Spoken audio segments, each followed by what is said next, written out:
نماز پڑھتے ہیں مگر دل نہیں لگتا، دعا کرتے ہیں مگر آنکھ میں آنسو نہیں آتے۔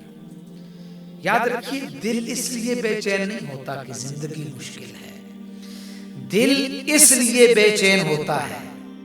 بسم اللہ الرحمن الرحیم۔ السلام علیکم ورحمۃ اللہ وبرکاتہ۔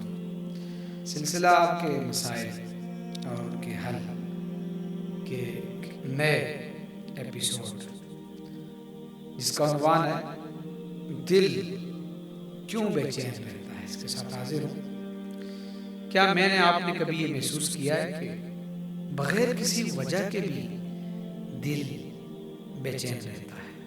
سب کچھ ٹھیک ہوتا ہے لیکن دل میں عجیب سا بوجھ ہوتا ہے۔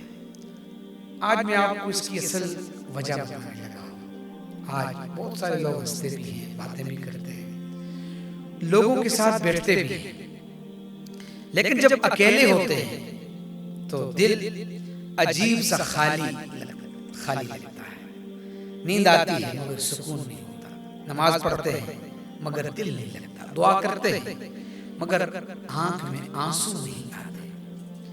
یاد رکھیے دل اس لیے بے چین نہیں ہوتا کہ زندگی مشکل ہے، دل اس لیے بے چین ہوتا ہے کہ دل کو اس کی اصل جگہ نہیں ملی۔ اور دل کی اصل جگہ کیا ہے؟ اللہ کی یاد۔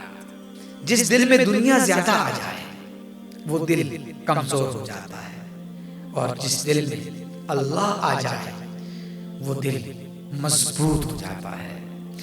آپ دنیا سے سکون نہیں لے سکتے، یاد رکھیے گا، سکون صرف اللہ سے ملتا ہے۔ اگر دل کو سکون دینا چاہتے ہیں تو ایک چھوٹا سا کام شروع کریں، روزانہ 2 منٹ کے لیے اللہ سے بات کریں، صرف مانگنے کے لیے نہیں بلکہ دل کی بات کرنے کے لیے۔ یاد رکھیں دل اس دن ٹھیک ہوتا ہے جب انسان دنیا کے قریب نہیں اللہ کے قریب ہو جاتا ہے۔